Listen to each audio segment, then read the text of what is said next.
public schools have failed in their mission for diversity. I mean, I surely remember crying when the first buses rolled up and down these hills, you know? We were young teachers then, and it was beautiful to be able to see that happen in a community like this. And 3 years later, the kids were segregated on the playgrounds. 3 years later, the kids at Berkeley High were eating at separate tables. And in the 20 years since, we've not been able to figure out a way to get kids to have lunch together.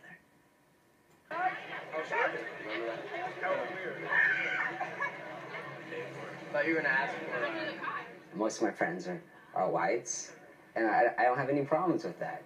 I've grown up in a white society. Why can't I keep on developing in that society?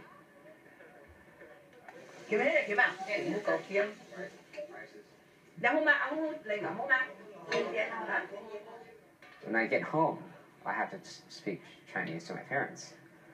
When I step out the door, I have a different personality. I'm basically Arthur. In the house, I'm called Fun. So basically, when I go to school, I have to know the language, the white language, which is English. And I do athletic sports, which is considered as white, cross country. And I play Frisbee, which is considered to be white. You go ask every single one person in this house if they think that you are whitewashed, then they will say yes. But we're not saying that we hate white people. We're not saying we hate them. I have a lot of white friends, you know. The word people say is sellout. Yeah, you're a sellout. But that's what people Asian. Okay, you know why? Let me tell you why. Okay, just by the way. Okay, if I go down the halls of Berkeley High and I see like a group of people, especially an Asian person, hanging out with a bunch of white people, yeah, people will say no, sell out. Like, oh, you know. I don't understand why do you have to. But that's just society, you know. That's just. That's your society. No, that's how society. That's how the whole Berkeley High is. Yeah, but you're my relatives. It's hard to hear that from you. I'm afraid of taking my friends to my house because I'm sort of embarrassed to be Chinese in America, but I strongly like my culture and who I am. But it's hard to say that you're American and you're Chinese. They don't mix. Gong hei bak choy. Bak choy is this. Actually, it's a seaweed, but this is a good omen. It sounds like it. Bak choy. That's why used as very good omen. So everybody bak choy. That is big. Lots of money. This is good luck and good omen. See this? Dry fish. That means long life. All these things over here. See this? Bak tei, okay? Jin doi, that means good omen, lots of family, prosperous. That's what it's all about, right here. This.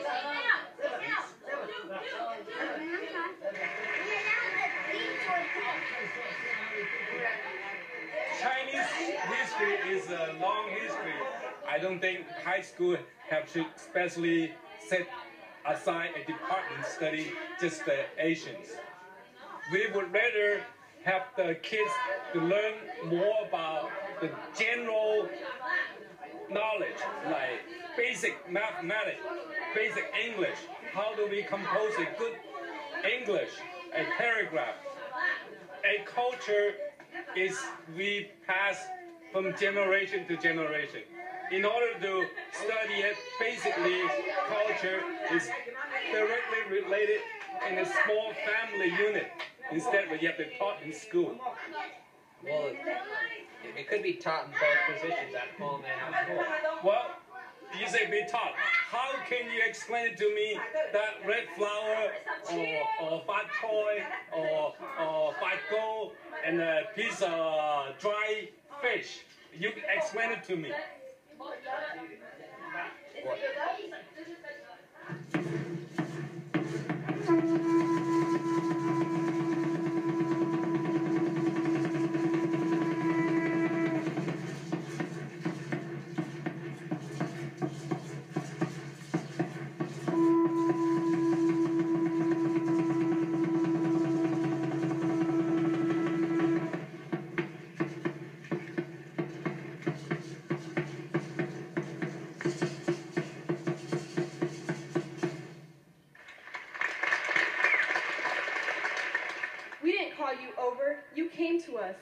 invaded our life without our authorization. Get measles, chickenpox, smallpox, and flu. What is that? We never heard of it. But of course, you civilized people were so compassionate and understanding that you gave us the definition of these terms for the mere price of, our women, our religion, our golden treasures, our culture, our language, and why go on? After all, it was a good deal. But this was such a good deal that it just wasn't enough for your enormous egos. You had to bring African slaves down with you and force them to do the dirty work for you.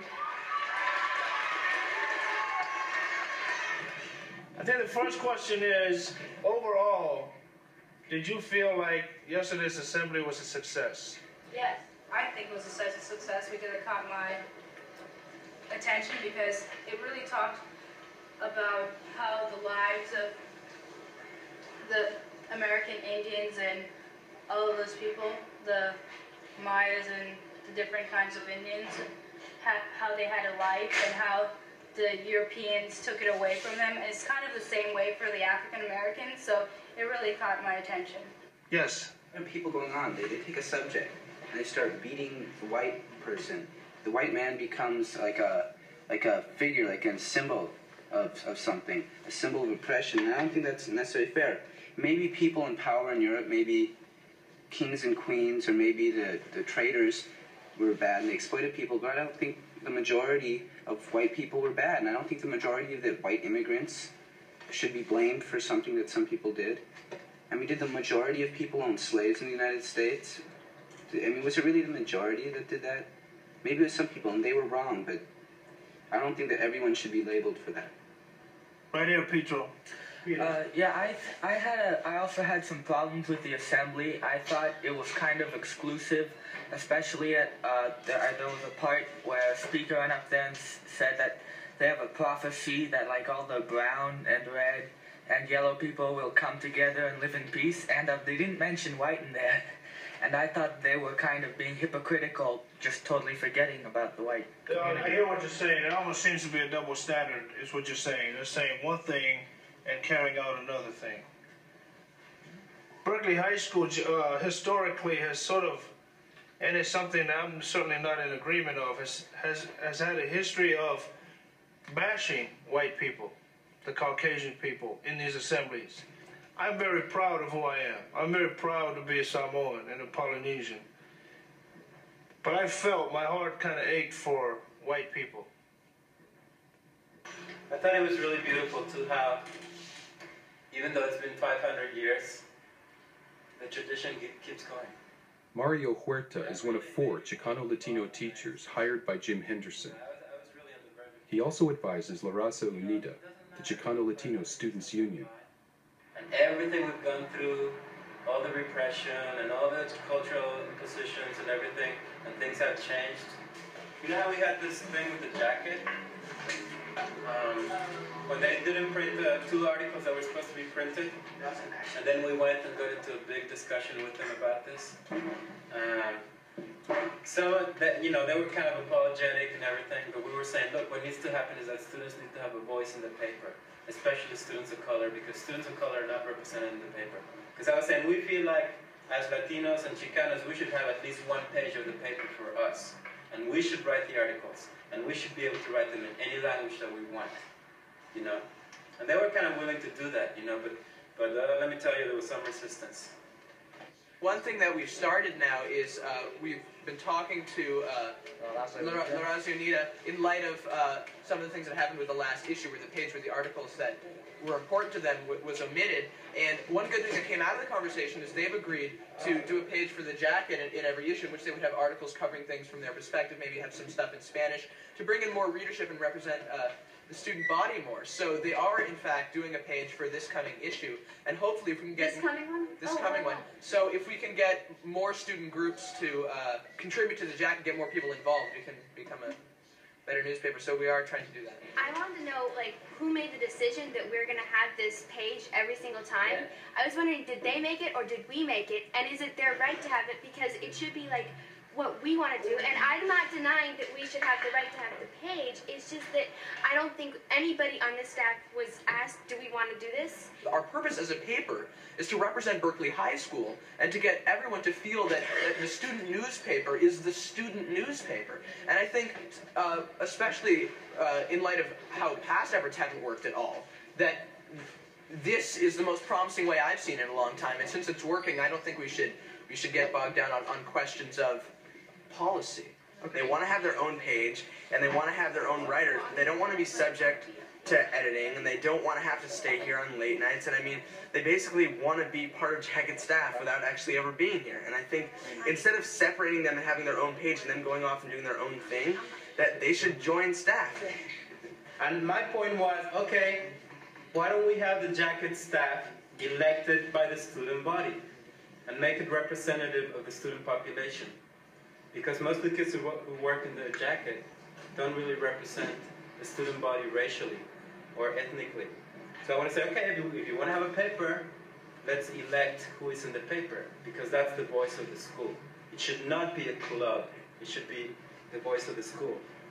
I work in the Jacket. I don't feel like I belong. But you're here.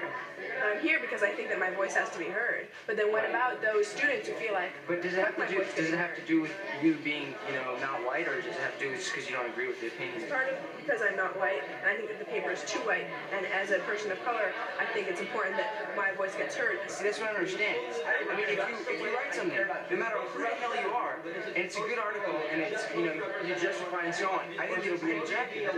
Mr. Huerta said, we don't need your invitation, in some sassy defensive tone, and it's just so ridiculous. We don't need your invitation. How do people become a part of something? You invite them to. I mean, it's not a become. I mean, an invitation is not necessarily condescending. An invitation can be true and it can be warm, and I think it's ridiculous for him. We don't need your invitation. Well, fine, then start your own paper. I understand the concerns about diversity and everything, but I think there are already bazillion organizations who are catering to the white population in this school. There's tons of them, just tons. They have incredible support. It just blows my mind. So I think this should be a coalition that specifically is formed to empower students of color, specifically. A lot of times what happens in multicultural coalitions when white organizations become a part of that is they tend to take over. They tend to, those organizations, for whatever reasons, a lot of times the people in those organizations have a lot more skills, have a lot more experience, have a lot more ability to articulate, et cetera, et cetera, et cetera. For now, we should, just so that, because right now we're trying to rebuild ourselves, I think we should really focus on people of color only. We have to be very careful about not perpetuating the same thing that we're working against. The question I have is whether or not you guys see the potential of whites to be allies in whatever struggles you perceive are ahead. The way I would like to see this organization work, a white person coming in here would not feel all that comfortable working within that situation. Do you like? I think that. So you don't really think there is a place for whites in this organization? At this point, yeah.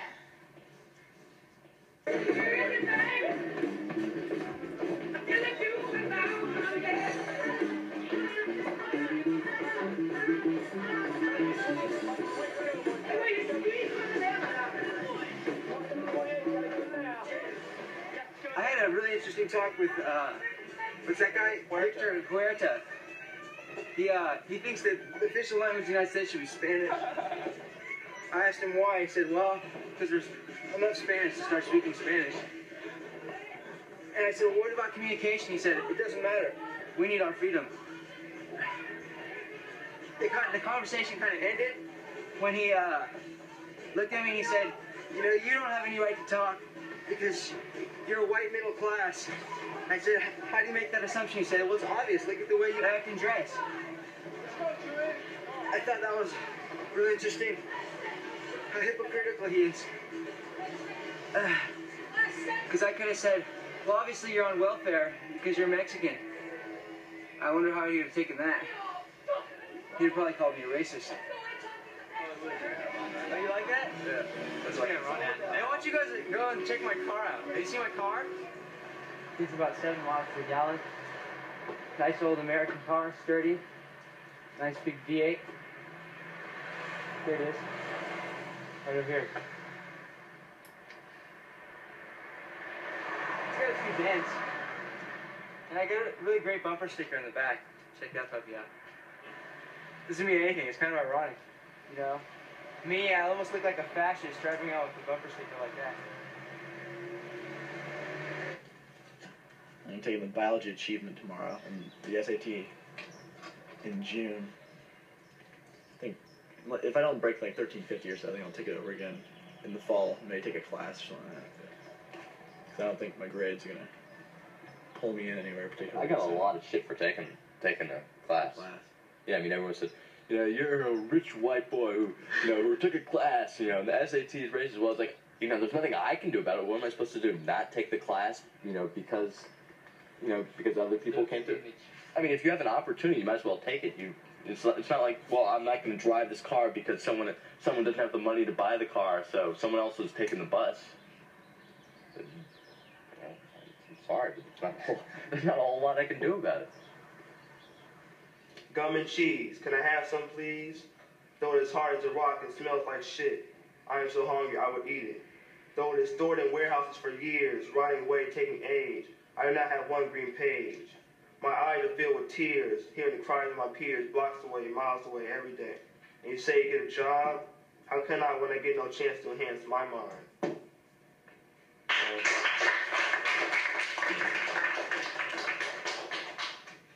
In my poetry class today, I learned that I have not been oppressed. I came to that realization because I am white inside. I have relatives who walked the trail of tears. I have ancestors who died in the Holocaust. My great-great-grandparents were slaves. But now I'm white inside, one of them. How could I have ever imagined that I had been oppressed? I live in the hills and have 2 Mercedes. My parents went to Harvard, and I don't say ain't. So all of my history doesn't count because I'm white inside. My father is part Native American Indian. Both of his grandparents were half Native American Indian, Cherokee and Chickasha. My dad is also part French and part Afro-American. And my mother is Russian Jew. You have to play the game in order to change it. And there's this notion that if you're a little bit black in America, you're black, but if you're a little bit white, you're not white. That's a crazy racist notion. Well, my basic philosophy about the individual is that they're free to choose. Yes, within a context, but you have to stand up for your freedom. But as an individual, you are free to choose who you want to be. Well, the hardest part is the essay because I have to pretend I know what I want to do with my life and where my life is headed, and I have no idea. Beyond filling out the applications, I would definitely say that race is probably the second hardest part of this application. Yeah, it was a real conflict for me. My mom, we were just talking about filling out applications, and she said, oh, I think I'd probably feel pretty bad about filling out that I was African American and that I was African Indian. Okay, where you have means taken in Switzerland in French, I would highlight this just a little bit, just highlight that. Okay. So that they know that this whole 11th grade is Switzerland because they're going to have to. My college counselor kind of brought a whole nother aspect into it because she said, Faith, you want to go to college, don't you? You can't put this white. You can't put that you're white on your application, Faith. You got to put that you're African American and you got to put that you're American Indian. And you can't put that you're white if you want to get the benefits of affirmative action. Now you're asking for the EOP program. Right. Good. Okay. And we did a little changing there. Very good. Very good. I know she just wants me to get into college, but it's just so frustrating that I felt compelled to do that, and it was kind of a degradation of values, I think, on my part, but I don't know. When I was doing my college admissions, I had that box to check, what ethnicity and so on you were, just to make sure that, I had some kind of minority background. Instead of putting, just plain white, I put Romanian, because I'm half Romanian. I was born in Russia, but my dad's Romanian, and I noticed that I had minority status, so hopefully that'll be an extra push for me, So hopefully I'll get in, too. my girl's been helping me out a lot with the papers right now. Recently, she's been, helping me fill my applications and stuff like that. And both of us applied to San Francisco State. Hopefully, we'll get in. That's where we want to go, or else, so we wouldn't have to be separated, right? Mathematics. I never had good grades, always F's and D's and stuff. And so I was thinking of like going to community college maybe, and then 2 years, then if anything, maybe transfer over. It's my way or no way, So I would be open to the soldiers, right? The first kid, right? Munchie's college plans are put on hold because of personal problems. He has to make up classes in Berkeley's independent study program in order to graduate. In Full Metal Jacket, like they showed all the training that goes, before the war, whatever, and like all the trauma that they go through, training. I went independent studies because a lot of stuff was happening, in my life, which were complicating my studies, and including my little brother was killed, and I was like, I couldn't sit down in the classroom. I would get all tense, I don't know, I'd just be thinking of other stuff, whatever. I'll just rewrite this. Okay. Tell me what your paper says. Well, my paper is about mostly the way Camus tried to show that existentialism is valid in everyone's everyday life, but that his choice of a main character in Marisol was futile. Why are you taking infants? Well, Berkeley High, the campus right now is not safe for me. I've been assaulted a number of times in my 2 years at Berkeley High. I'm a sophomore right now. This last time was very serious. I was hit in the face.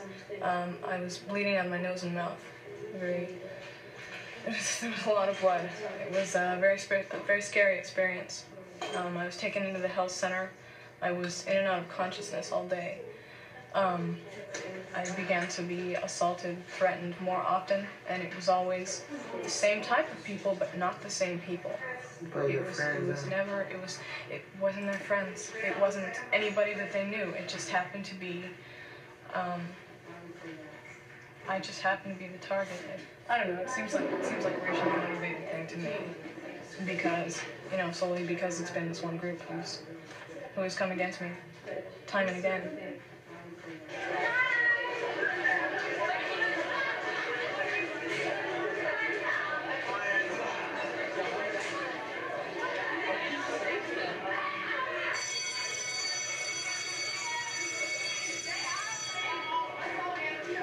We be in the hallway, and I ain't gonna lie. White people probably come walking by, and we'll just knock them over, just slap them, just push somebody, like one of our friends into him, like Doug. We push Doug, because he bigger than all of us, and we know Doug gonna hurt him. So Doug just come at him and just stick him. Why? Because it's fun, and they white people. it's wrong. Of course it's wrong, but I feel, I so much hatred towards him built up inside of me. I don't put it as hate of white people. I just hate for what they did to my race. The way they, just destroyed our race. Well, let me ask you this. Why do you feel, as many generations as you are away from slavery, why do you feel that you still need to keep saying we are oppressed from slavery? What is it that's happening to you in your life that's making you feel that way? Something at school? No, that's something at school, but this is from every day, from what I see. Like from what? Give me an example. Everyday slave mentalities that I see. One of the things I found that is really successful in dealing with that, that dynamic, these two sides that are almost fighting each other to survive with fear in white America and anger in black America, is letting them talk about it. It could be like German, Italian, Polish, white people can be anybody, This school has got to engage in discussion where kids feel safe when they're able to learn from each other. Reason why I hate white people so much, I don't hate all white people because I got a few white friends, but I'm just saying, because everywhere I go, just because someday I might have braids on, someday I might wear a hat or something, but this happened a few weeks ago. Basketball team went out to Concord. We had a basketball game in Concord. We walked to the store, right? And there's a lot of white people. We walked in the store. They checking security, clicking on their camera and stuff. And then we walk outside, and this white lady she gonna get out of her car and say, "What gang are you guys from?" We said, "What? What black gang are you guys from?" That's just one reason why I hate white people, because they always got stupid things to say, like black people can't walk nowhere without being in a gang with their friends.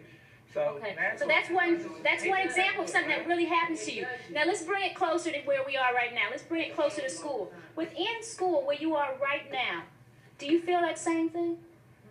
Where? In a bathroom, Wait. in a bathroom, it's like things like white power, KKK, you know what I'm saying, or So there are racial things on the walls in the bathrooms. Hey, but listen, when people be on the stuff, there's security over there, police car parked right there, security right there. But then if you walk over there with a white people, there don't be nobody over there. They'll be over there blowing up shit up over my phone. They be over there blowing up garbage cans, spray painting right there while school going. Everybody looking. They don't even be tripping off that. But as soon as we say like one thing, somebody like, what you looking at? Here they come. So the sixth time that someone's thrown something at me, fifth time during 6 weeks in the last like 3 weeks. So who's down there? What's going on? Fortunately, I haven't been hurt, but it's a bit distracting. Okay. You want to spend some time tomorrow? No, I want it to be taken care of. I mean, is someone on duty? Ask somebody to do that. Checking up on? I asked them to do that, and I guess they did. Is anyone following through to see that they're doing it? No, not in the last couple of days. You know, I don't know what the answer is. I'm tired of it. Well, I think locking the door is a good answer at this point. Well, it didn't work today. Yeah. And I find it difficult, Jim, to understand how someone who is as intimately concerned with this campus as you say you are can walk around this school and not think that there are things that are seriously wrong. I'll give you, and I've said this from the very beginning, we have some problems. And there are issues that we have to continue to work on. But for us to say, never that this place has gone downhill discipline-wise over the last 3 years, I'll tell you it's gone uphill. You do not do hall duty per se, so you don't have to take verbal abuse from kids, whether that verbal abuse comes in the form of some kids saying fuck you, or some person simply dismissing you. Frankly, I'm pissed off in a very big way about the idea that somebody pushes or hits a teacher and they're not gone the next day. I don't want to ever see that person again.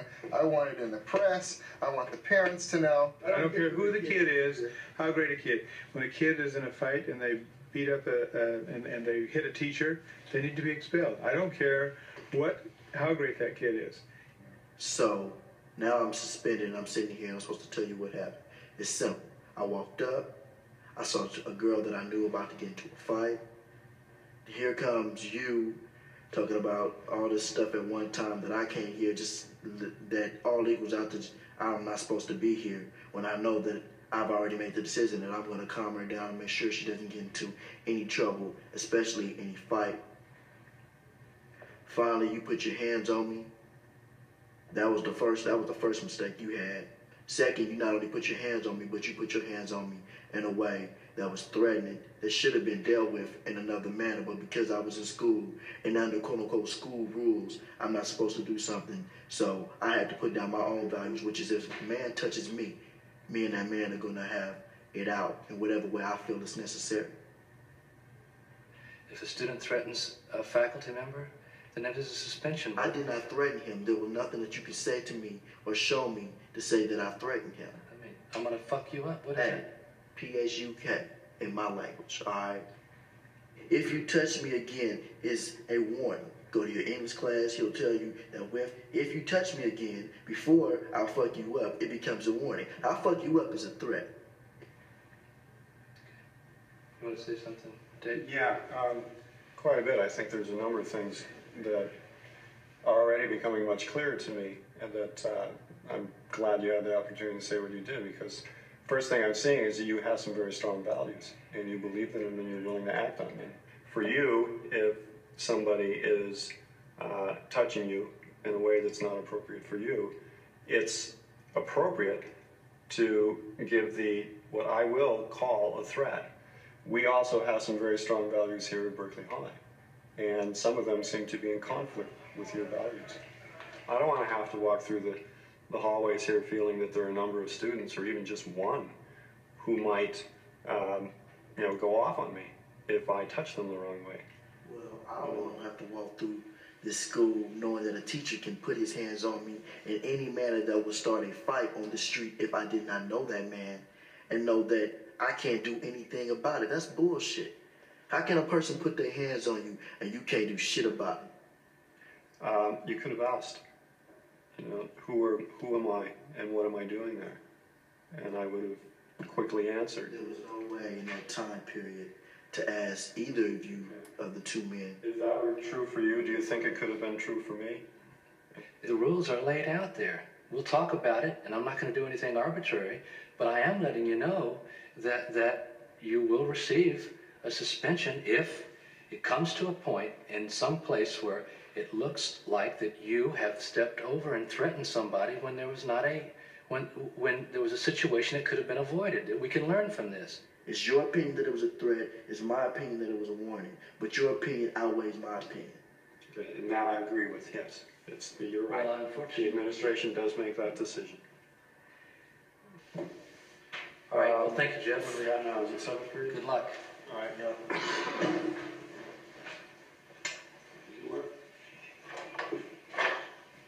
Thanks, Dave. Yeah. We just wanted